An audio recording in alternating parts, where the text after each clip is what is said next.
Program Studi Pendidikan Guru Sekolah Dasar, Fakultas Keguruan dan Ilmu Pendidikan, hari ini akan menjelaskan materi tentang Koperasi Indonesia dan perekonomian negara-negara di ASEAN. Sebelum kami menjelaskan materi kami pada video ini, kami akan memperkenalkan diri kami terlebih dahulu. Dimulai dari teman saya yang bagian kanan. Halo, saya atas nama Gregorius Jasal dengan NPM 24103176. Halo, perkenalkan saya Heribertus Saryan Raharjo dengan NPM 24103168 dan nanti saya akan menjelaskan terkait dengan materi koperasi di Indonesia. Halo, perkenalkan nama panjang saya Yohana Kontesa Semit dengan NPM 24103166. Halo, perkenalkan nama saya Maria Magdalena Ukum dengan NPM 24103171. Selamat menyaksikan.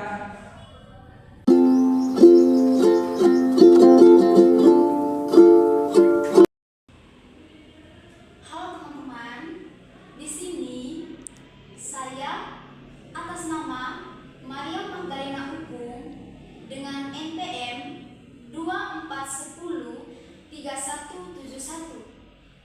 Di sini saya akan membahas materi yang berkaitan dengan koperasi Indonesia. Baik teman-teman, materi yang pertama tentang koperasi Indonesia yaitu landasan dan asas. Koperasi merupakan badan usaha yang berlandaskan pada pasal 33 Undang-Undang Dasar 1945, yaitu pada ayat 1, dan beroperasi atas asas dan kekeluargaan. Koperasi bukan perkumpulan modal, melainkan perkumpulan orang-orang yang dimana orang-orang tersebut memiliki tujuan untuk mensejahterakan anggotanya. Nah, itu adalah landasan dan asas dari koperasi. Baik teman-teman, landasan dan asas koperasi ini berasal dari jurnal, yaitu dengan judul Mutiara Ilmu Akuntansi. Nah, jurnal ini diterbitkan pada tahun 2024 tentang peranan koperasi dalam perekonomian Indonesia. Baik teman-teman, tadi kita sudah mempelajari tentang landasan dan asas koperasi. Nah, yang kedua yaitu di sini yaitu tentang tujuan koperasi.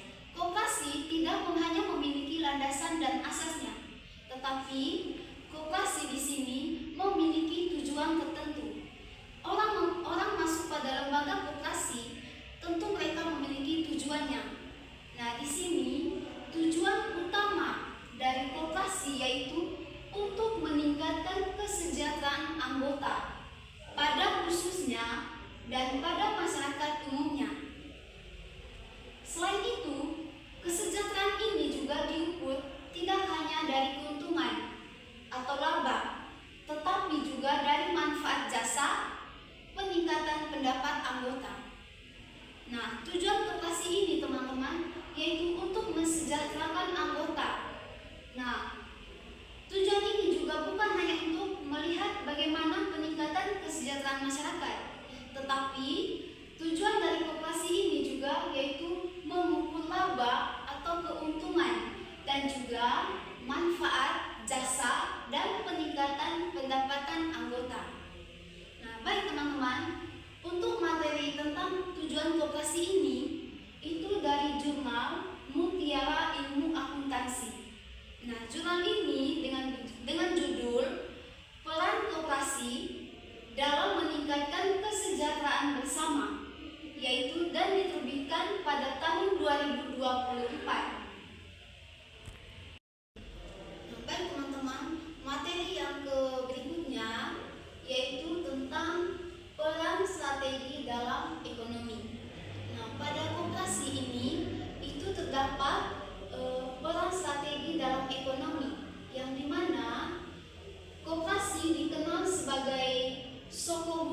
perekonomian Indonesia dan merupakan badan demokrasi ekonomi rakyat.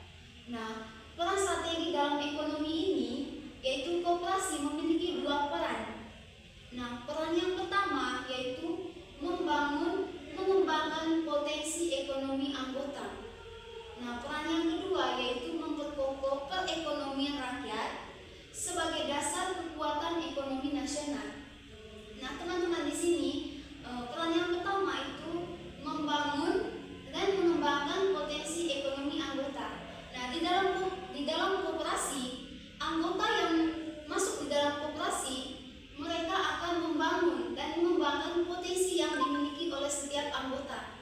Yang dimana di dalam koperasi ini mereka akan menuangkan ide-ide dari mereka, terus mereka kembangkan bersama anggota-anggota yang lain. Nah, itu peran yang pertama dalam koperasi. Nah, peran yang kedua yaitu memperkokoh perekonomian rakyat sebagai dasar kekuatan ekonomi nasional. Nah, peran yang kedua ini yang dimaksud di sini yaitu misalnya ada anggota masyarakat yang masuk dalam koperasi misalnya yaitu dari Koperasi Indonesia. Halo teman-teman, saya atas nama Yohana Mempesa Sengit dengan NPM 24103166 hari ini akan melanjutkan penjelasan dan pembahasan terkait materi tentang Koperasi Indonesia yang telah dijelaskan oleh teman saya sebelumnya.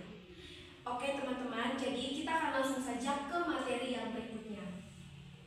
Jadi, untuk bagian yang berikutnya yaitu kita akan membahas tentang isu dan permasalahan. Oke, teman-teman, permasalahan koperasi di Indonesia ini seringkali terkait dengan kegagalan dari adanya pengelolaan yang sangat tidak profesional. Selain itu juga karena rendahnya partisipasi aktif dari anggota dan juga karena adanya krisis identitas atau juga ideologi. Jadi teman-teman, di bagian isu dan permasalahan ini, pada bagian ini itu yang sangat terkait dengan kegagalan pengelolaan dan profesional dari pengelolaan koperasi yang ada di Indonesia ini karena adanya rendah dari partisipasi aktif dari anggota yang terkait pada koperasi. Jadi itu merupakan salah satu hal yang membuat koperasi di Indonesia terdapat permasalahan, yaitu karena adanya kegagalan pengelolaan yang tidak profesional, kemudian juga tadi karena adanya rendah partisipasi aktif dari anggota dan juga karena adanya krisis identitas atau ideologi. Oke teman-teman, jadi untuk materi ini kita bisa lihat atau kita bisa mengutip dari jurnal yang berjudul tentang analisis faktor kegagalan pengelolaan koperasi. Jadi pada jurnal Informatika Ekonomi Bisnis pada tahun 2023 ini, di sini akan menjelaskan tentang bagaimana isu dan permasalahan terhadap koperasi Indonesia. Oke teman-teman, kita akan lanjut pada pembahasan yang berikutnya, yaitu tentang kontribusi terhadap perekonomian. Nah, teman-teman, koperasi itu kan sudah terbukti sangat berkontribusi terhadap pertumbuhan dari ekonomi, peningkatan pendapatan anggota, serta penyerapan tenaga kerja, terlebih khusus dalam konteks usaha mikro dan kecil atau yang biasa disingkat jadi UMK. Jadi teman-teman, pada bagian dari kontribusi terhadap perekonomian ini dari koperasi itu memang sudah sangat terbukti ya teman-teman. Dia itu sudah sangat terbukti karena dia telah berkontribusi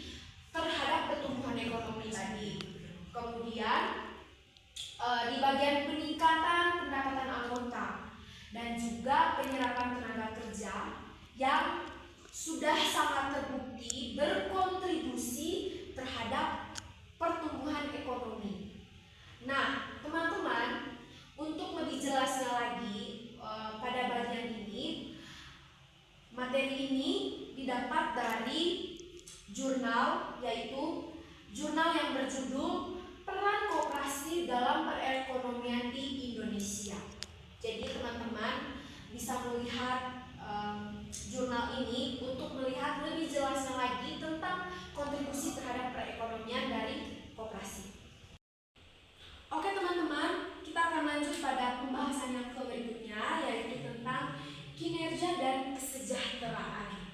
Nah teman-teman, kinerja koperasi itu sangat dipengaruhi oleh adanya partisipasi anggota aktif dan pengelolaan yang baik. Nah, teman-teman, tanpa partisipasi yang aktif, tujuan kesejahteraan pasti akan sulit dicapai. Bahkan, ini juga yang akan menyebabkan hilangnya kepercayaan anggota. Nah, untuk lebih jelasnya lagi, materi ini kami kutip dari jurnal yang berjudul tentang peran koperasi dalam meningkatkan kesejahteraan bersama, yaitu JIC Nusantara tahun 2024. Oke, yang berikutnya tentang jenis-jenis koperasi. Jadi teman-teman, koperasi itu memiliki beberapa jenis ya. Jadi jenis yang pertama adalah koperasi yang berdasarkan fungsi dan kegiatan usaha.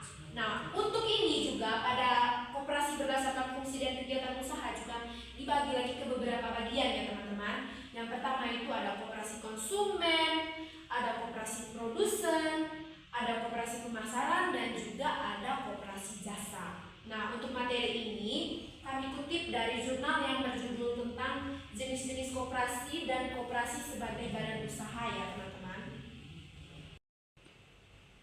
Lalu untuk jenis koperasi yang kedua itu tentang koperasi yang berdasarkan tingkat struktur keanggotaan. Nah, untuk jenis koperasi yang kedua ini dia juga dibagi ke beberapa bagiannya. Yang pertama itu koperasi primer, yang dimana pada koperasi primer ini juga terdapat anggota, jumlah minimal, cakupan wilayah, dan peran. Nah, teman-teman, untuk jenis-jenis koperasi yang berdasarkan tingkat struktur keanggotaan ini kami mengutipnya itu dari jurnal yang berjudul tentang peranan koperasi dalam perekonomian Indonesia. Oke teman-teman, sekarang kita masuk ke penjelasan di bagian 2, yaitu tentang kegiatan ekonomi di negara ASEAN. Pernah berpikir tidak apa saja kegiatan-kegiatan ekonomi di negara-negara di ASEAN? Oke, tapi sebelum kita masuk ke penjelasan kegiatan ekonomi di negara-negara di ASEAN, patutlah kita mengetahui dulu apa itu negara ASEAN dan negara-negara apa saja yang berada di dalam ASEAN. Oke, ini dia.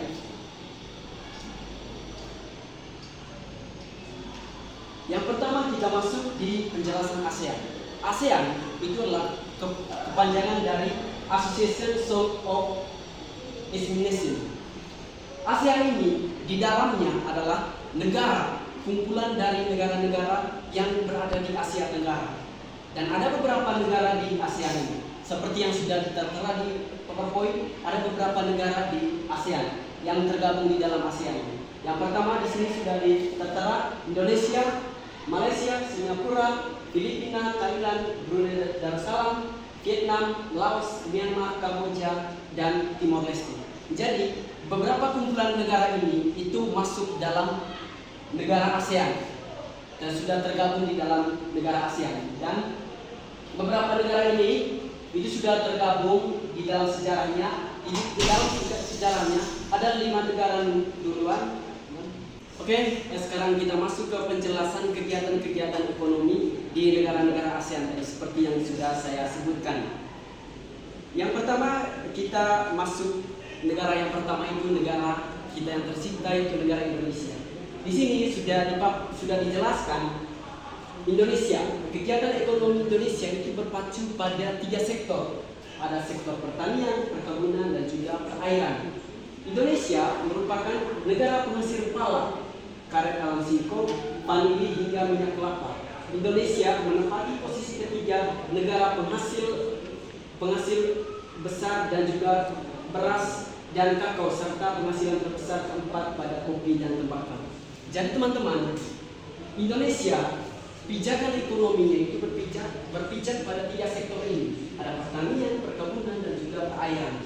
Jadi itu makanya kita lihat selama ini, ya ini seperti yang sudah tertera di sini, ada hasil karya dalam singkong, vanili, minyak, hingga minyak kelapa. Jadi itu di bagian di sektor pertanian, dan di perkebunan ada seperti di sini ada pala, ini beras dan juga kakao, serta penghasilan terbesar keempat kopi dan tembakau. Oke, yang kedua kita masuk penjelasan kegiatan ekonomi negara ASEAN yang kedua, yaitu negara Malaysia.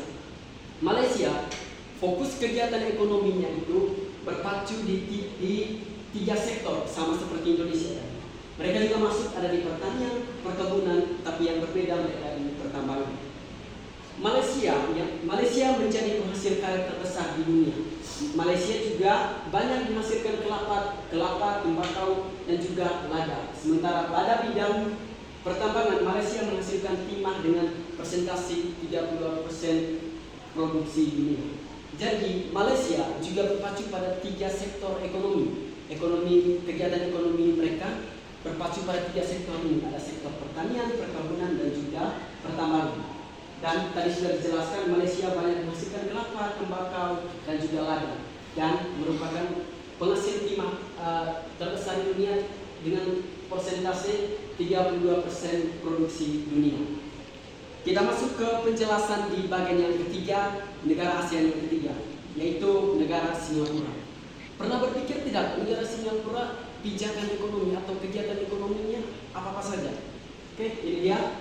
Fokus utama negara Singapura itu berada pada 2 sektor. Jadi berbeda dengan Indonesia, dengan Malaysia tadi. Singapura karena negara paling kecil, makanya dia hanya berpacu pada 2 sektor ekonomi, yaitu manufaktur dan juga jasa.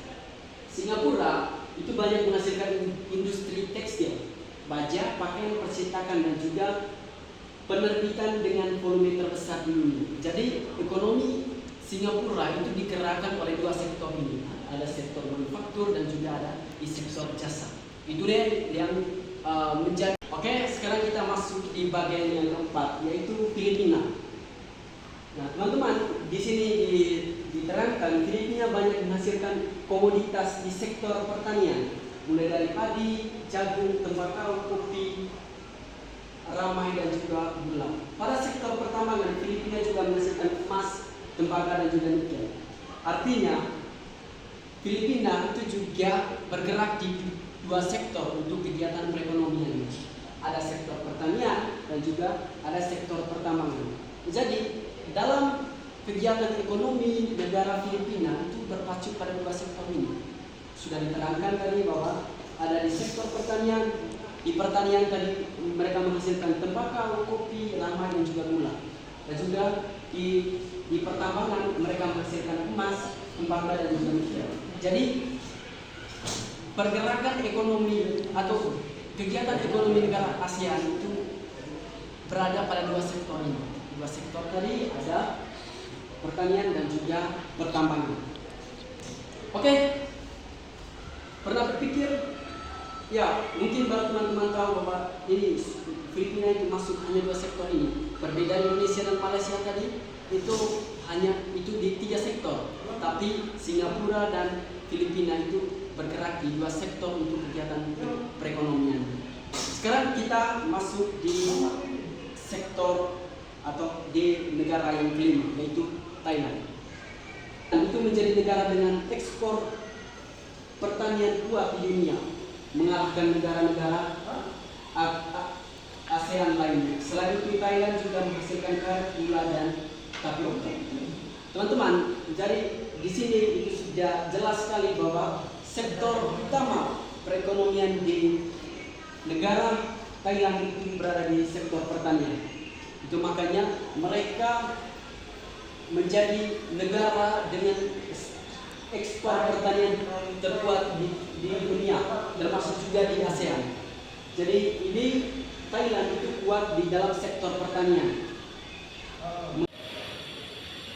Itu tadi teman-teman, Thailand tadi itu bergerak di 2 sektor tadi. Ada di sektor yang paling kuat itu di sektor pertanian.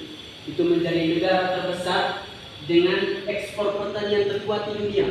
Jadi Thailand itu memiliki peran besar di dalam sektor pertanian karena ekonomi negara Thailand itu paling besar itu bergerak di sektor pertanian. Oke, sekarang kita masuk di negara yang berikutnya. Negara yang berikutnya adalah negara Brunei Darussalam. Pernah berpikir tidak? Apa kira-kira kegiatan ekonomi di negara Brunei Darussalam? Oke, untuk mengetahui lebih jelas, di sini saya sudah rangkum kegiatan ekonomi di negara Brunei Darussalam. Di sini sudah diterangkan Brunei Darussalam itu berfokus pada kegiatan ekonomi yang secara spesifik itu bergerak di sektor pertambangan. Brunei Darussalam itu bertumpu pada sektor minyak bumi dan juga gas dengan pendapatan nasional tertinggi di dunia. Jadi kegiatan ekonomi negara Brunei Darussalam itu berpacu pada kegiatan pada sektor ekonomi. Dia lebih di sektor pertambangan itu dengan di sektor pertambangan ini itu mereka menghasilkan minyak bumi dan juga gas dan juga dengan pendapatan nasional tertinggi di dunia.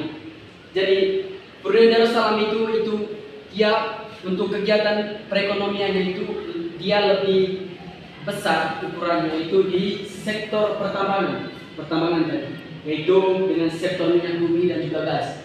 Jadi kegiatan ekonomi mereka, kegiatan ekonomi salah satu negara Asia seperti Brunei Darussalam ini, itu mereka berpacu pada ini di sektor pertambangan itu dengan minyak bumi dan juga gas dengan pendapatan nasional tertinggi di dunia.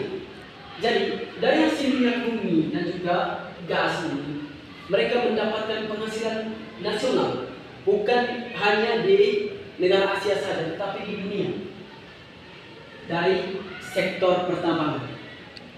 Oke, yang berikutnya kita masuk di penjelasan yang ketujuh, yaitu negara Vietnam. Kegiatan ekonomi di negara Vietnam itu berfokus pada sektor minyak bumi dan juga batu bara. Sektor ini secara parsial memberikan kontribusi positif terhadap 25% untuk negara. Jadi kegiatan ekonomi negara Vietnam itu paling primer atau paling banyak itu atau paling pokoknya itu di sektor minyak bumi dan batu bara. Jadi kegiatan ekonomi mereka itu paling besar itu di sektor minyak bumi dan juga batu bara. Sektor ini secara parsial memberikan kontribusi atau sumbangan positif terhadap 25% untuk negara. Jadi penghasilan ini itu 25%-nya untuk negara dari sektor minyak bumi dan juga batu bara. Jadi kegiatan ekonomi di negara Vietnam itu tadi dia berada lebih banyaknya atau kegiatan ekonomi di sana itu berfokus atau beratensi pada sektor minyak bumi dan juga batu bara. Oke teman-teman, selanjutnya di sini saya akan menjelaskan berkaitan dengan ekonomi di negara-negara ASEAN, yaitu di negara Vietnam. Jadi kegiatan ekonomi di negara Vietnam itu beratensi pada sektor minyak bumi dan batu bara.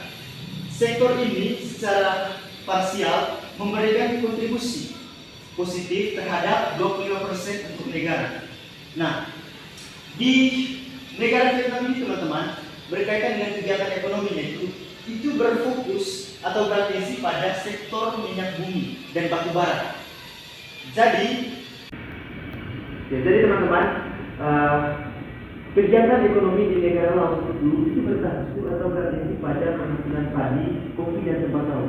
Dan itu tadi negara Laos merupakan negara yang banyak menghasilkan padi, kopi dan tembakau. Selain itu juga sektor pertambangan Laos juga berkontribusi menghasilkan tembaga, perak dan emas. Oke, yang berikutnya di kegiatan ekonomi di negara Myanmar.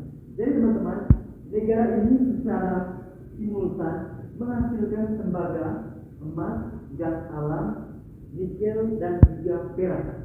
Jadi teman-teman, seperti yang sudah tertera di sini bahwa kegiatan ekonomi di negara Denmark itu bertahan atau berarti pada kegiatan ekonomi yang berarti pada tembaga, emas, gas alam, nikel, dan juga perak. Dan selain itu juga teman-teman, di negara Myanmar juga banyak menghasilkan nikel dan tembaga yang berkontribusi sekitar 80 juta USD kepada pendapatan nasional Myanmar. Jadi teman-teman di sini juga jangan kira bahwa mengapa negara Myanmar itu begitu maju berkaitan dengan kegiatan ekonomi itu tidak karena kegiatan ekonomi di sana itu berfokus pada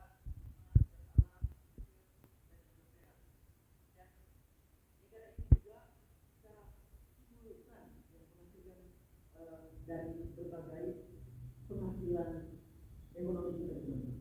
Dan penghasilan itu dari penghasilan nikel dan tembaga kita teman-teman itu beratensi atau berkontribusi sekitar 80 juta USD kepada pendapatan nasional di negara Myanmar tersebut.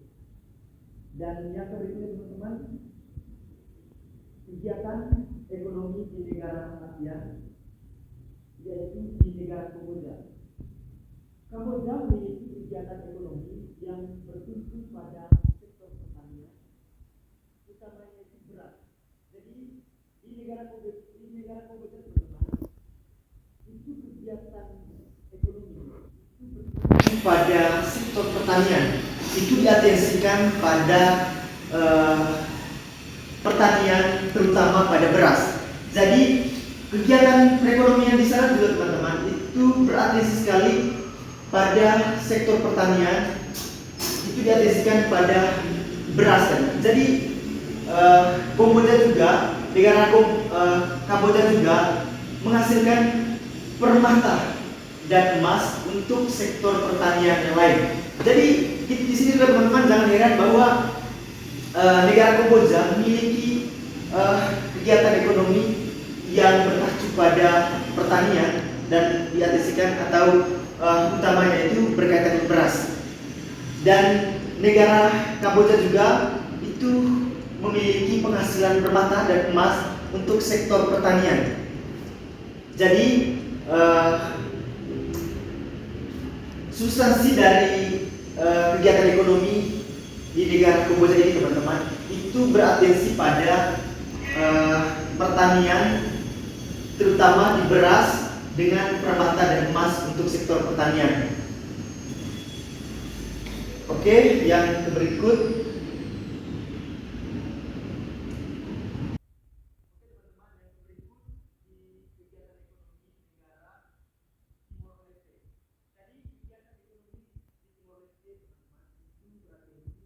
atau berfokus pada pertanian, industri, jasa, dan kerajinan tangan.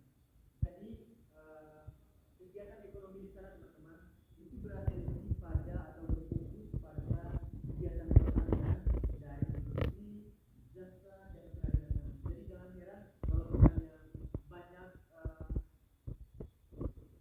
kerajinan tangan. Jadi pertanian di Timor Leste itu merupakan salah satu sektor terpenting bagi negara Timor Leste. Lebih dari 65% penduduk itu bekerja di sektor ini. Nah, komoditas utama yang pertama itu ada kopi, produk. Yang pertama itu kopi, produk ekspor terbesar. Yang kedua, padi dan jagung. Yang ketiga, singkong dan ubi-ubian. Yang keempat, buah-buahan tropis. Yang kelima, peternakan sapi dan kambing. Jadi, kelima komoditas utama ini teman-teman itu berkontribusi dari 65% agar supaya komoditas utama ini sangat berkontribusi kepada negara di Timor Leste. Nah, Oke teman-teman, jadi di sini juga ada potensi atau kemampuan. Jadi kopi di Timor Leste terkenal berkualitas tinggi karena ditanam di dataran tinggi dan banyak diekspor ke Amerika Serikat serta Eropa. Jadi teman-teman, di Timor Leste itu pertanian merupakan salah satu sektor terpenting. Jadi di sini kompetensi atau potensi dari negara Timor Leste itu beratensi pada kopi, ya, karena melihat dengan kualitasnya itu tinggi dan banyak sekali juga penghasilan yang dapat dari pertanian kopi tersebut.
Oke teman-teman, jadi itu tadi konklusi atau kesimpulan dari materi-materi yang sudah dijelaskan di awal.